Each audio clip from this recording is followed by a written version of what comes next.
Hi friends, welcome back to my channel. ಬನ್ನಿ, ಇವತ್ತು ನಾನು ಮಾಡ್ತಿರೋ ರೆಸಿಪಿ ಎಗ್ ರೈಸ್. ಎಲ್ಲ ಬಿಗಿನರ್ಸ್ಗೂ ಹಾಗೆ ಬ್ಯಾಚುಲರ್ಸ್ಗೂ ಎಲ್ಲರೂ ಮಾಡ್ಕೊಳ್ಳೋ ಅಂಥ ರೆಸಿಪಿ ಇದು. 5 ನಿಮಿಷದಲ್ಲಿ ನೀವು ಕ್ವಿಕ್ಕಾಗಿ ಮಾಡ್ಕೋಬೋದು. ತುಂಬ ಟೇಸ್ಟಿಯಾಗಿ ಈಸಿಯಾಗಿ ಮಾಡ್ಕೋಬೋದು. ಕಡಿಮೆ ಇಂಗ್ರೀಡಿಯೆಂಟ್ಸಲ್ಲಿ ನಾನು ಮಾಡಿ ತೋರಿಸ್ತಿದ್ದೀನಿ ಹೇಗೆ ಮಾಡೋದು ಅಂತ. ಬನ್ನಿ ನೋಡ್ಕೊಂಬರೋಣ. ಅದಕ್ಕಿಂತ ಮೊದಲು ನೀವಿನ್ನೂ ನಮ್ಮ ಚಾನಲ್ನ ಸಬ್ಸ್ಕ್ರೈಬ್ ಮಾಡಿಲ್ಲ ಅಂದರೆ ಸಬ್ಸ್ಕ್ರೈಬ್ ಮಾಡಿ, ಲೈಕ್ ಮಾಡಿ, ಶೇರ್ ಮಾಡಿ, ಟ್ರೈ ಮಾಡಿ ನೋಡಿ. ನಾನಿಲ್ಲಿ 5 ಎಗ್ನ ಬೇಯಿಸ್ಕೊಂಡು ಇಟ್ಕೊಂಡಿದ್ದೀನಿ. ಇವಾಗ ಇದನ್ನ ಸಿಪ್ಪೆ ಬಿಡಿಸ್ಕೊಂಡು ಚಿಕ್ಕದಾಗಿ ಕಟ್ ಮಾಡ್ಕೊಂಡು ಬರ್ತೀನಿ. ಹಾಗೆ ನಾನಿಲ್ಲಿ ಒಂದು ಬೇಯಿಸದೇ ಇರೋ ಮೊಟ್ಟೆನ ತೊಗೊಂಡಿದ್ದೀನಿ. ಈ ರೀತಿಯಾಗಿ ಚಿಕ್ಕದಾಗಿ ಕಟ್ ಮಾಡಿ ಇಟ್ಕೊಂಡಿದ್ದೀನಿ 5 ಮೊಟ್ಟೆನ. ನಾನಿಲ್ಲಿ ಎರ್ಗಡ್ಡೆ, ಬೆಳ್ಳುಳ್ಳಿ ಮತ್ತು ಒಂದು 6 ಪೀಸು ಶುಂಠಿನ ತೊಗೊಂಡಿದ್ದೀನಿ.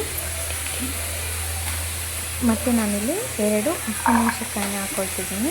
ಈ ರೀತಿಯಾಗಿ ರುಬ್ಕೊಂಡು ಹಾಕೊಳ್ಳೋದ್ರಿಂದ ತುಂಬ ಟೇಸ್ಟಿಯಾಗಿರುತ್ತೆ, ತುಂಬ ಚೆನ್ನಾಗಿರುತ್ತೆ. ನೋಡಿ, ಈ ರೀತಿಯಾಗಿ ಸಣ್ಣಕ್ಕೆ ರುಬ್ಕೊಂಡು ಇಟ್ಕೊಂಡಿದ್ದೀನಿ. ನಾನಿಲ್ಲಿ ಒಂದು ದೊಡ್ಡ ಈರುಳ್ಳಿನ ತೊಗೊಂಡಿದ್ದೆ, ಅದನ್ನು ಚಿಕ್ಕದಾಗಿ ಕಟ್ ಮಾಡ್ಕೊಂಡು ಇಟ್ಕೊಂಡಿದ್ದೀನಿ. ಇವಾಗ ಒಲೆ ಮೇಲೆ ಒಂದು ಕಡಾಯಿ ಇಟ್ಕೊಂಡಿದ್ದೀನಿ. ಕಡಾಯಿ ಬಿಸಿ ಆದ ನಂತರ ನಾನಿಲ್ಲಿ 2 ಟೇಬಲ್ ಸ್ಪೂನ್ ಎಣ್ಣೆನ ಹಾಕ್ಕೊಳ್ತಿದ್ದೀನಿ. ಎಣ್ಣೆ ಕಾದ ನಂತರ ನಾನಿಲ್ಲಿ ಈರುಳ್ಳಿನ ಚಿಕ್ಕದಾಗಿ ಕಟ್ ಮಾಡಿ ಇಟ್ಕೊಂಡಿದ್ದೆ, ಅದನ್ನ ಹಾಕ್ಕೊಳ್ತಿದ್ದೀನಿ. ಹಾಕ್ಕೊಂಡು ಒಂದು ಸಲ ಕೈ ಆಡಿಸಿ ಚೆನ್ನಾಗಿ ಫ್ರೈ ಆಗಲಿ ಈರುಳ್ಳಿ.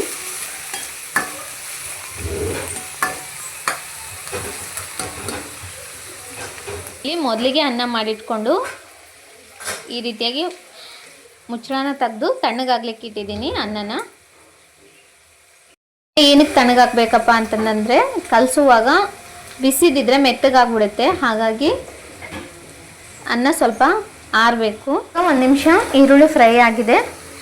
ನಾನಿಲ್ಲಿ ರುಬ್ಕೊಂಡು ಇಟ್ಕೊಂಡಿದ್ನಲ್ಲ 2 ಹಸಿಮೆಣಸಿನ್ಕಾಯಿ ಮತ್ತು ಬೆಳ್ಳುಳ್ಳಿ, ಶುಂಠಿನ ಅದನ್ನು ಹಾಕ್ಕೊಳ್ತಿದ್ದೀನಿ. ಚೆನ್ನಾಗಿ ಮಿಕ್ಸ್ ಮಾಡ್ಕೊಳ್ತಿದ್ದೀನಿ. ಹಸಿ ವಾಸನೆ ಎಲ್ಲ ಹೋಗಬೇಕು, ಚೆನ್ನಾಗಿ ಘಮ ಬರಬೇಕಿದು. ಅಲ್ಲಿವರೆಗೂ ಚೆನ್ನಾಗಿ ಮಿಕ್ಸ್ ಮಾಡ್ಕೊಳ್ತೀನಿ. ಕೈ ಆಡಿಸ್ತಾನೆ ಇರಿ, ಇಲ್ಲಾಂದರೆ ತಳ ಹಿಡ್ಕೊಂಬಿಡುತ್ತೆ. ಹಾಗಾಗಿ ತುಂಬ ಟೇಸ್ಟಿಯಾಗಿ, ತುಂಬ ಈಸಿಯಾಗಿ ಮಾಡ್ಕೋಬೋದು ಎಗ್ ರೈಸ್ನ.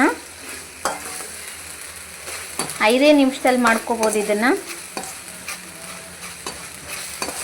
ಇಲ್ಲಿ ಒಂದು ಹಸಿ ಮೊಟ್ಟೆನ ಒಡೆದ್ಬಿಟ್ಟು ಹಾಕ್ಕೊಳ್ತಿದ್ದೀನಿ.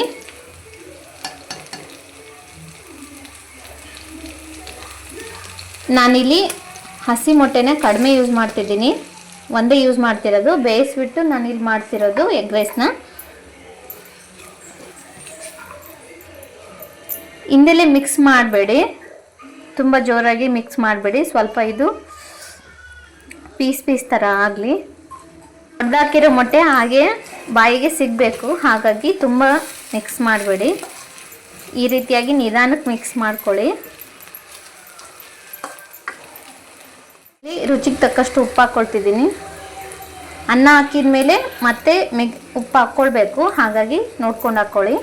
1/4 ಟೀ ಸ್ಪೂನಷ್ಟು ಅರಿಶಿನ ಪುಡಿ ಹಾಕ್ಕೊಳ್ತಿದ್ದೀನಿ. ಹಾಕ್ಕೊಂಡು ಒಂದ್ಸಲ ಮಿಕ್ಸ್ ಮಾಡ್ಕೊಳ್ತೀನಿ. ನಾನು ಇದಕ್ಕೆ ಅನ್ನನ ಮುಂಚೆನೇ ಮಾಡಿಟ್ಕೊಂಡಿದ್ನಲ್ಲ ಅದನ್ನ ಇವಾಗ ಹಾಕ್ಕೊಳ್ತಿದ್ದೀನಿ. ನಾನಿಲ್ಲಿ 3 ಆಗೋವಷ್ಟು ಮಾಡ್ತೀನಿ. ಇಲ್ಲಿ 1/4 ಟೀ ಸ್ಪೂನಷ್ಟು ಖಾರದ ಪುಡಿ ಹಾಕ್ಕೊಳ್ತಿದ್ದೀನಿ. ನಿಮಗೆ ಖಾರಕ್ಕೆ ಎಷ್ಟು ಬೇಕು ಅಷ್ಟು ಹಾಕ್ಕೋಬೋದು.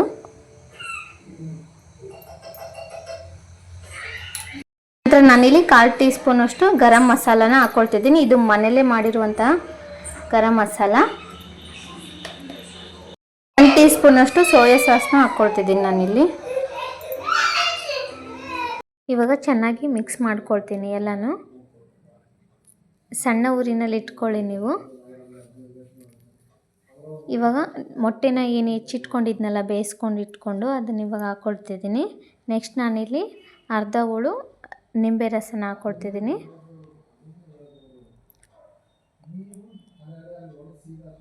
ನೆಕ್ಸ್ಟ್ ಇಲ್ಲಿ ಸ್ವಲ್ಪ ಕೊತ್ತಂಬರಿ ಸೊಪ್ಪನ್ನ ಹಾಕ್ಕೊಳ್ತಿದ್ದೀನಿ. ನೀವು ಇದಕ್ಕೆ ಕ್ಯಾಪ್ಸಿಕಮ್ ಬೇಕಾದರೂ ಯೂಸ್ ಮಾಡ್ಬೋದು, ಕ್ಯಾರೆಟ್ ಬೇಕಾದರೂ ಯೂಸ್ ಮಾಡ್ಬೋದು.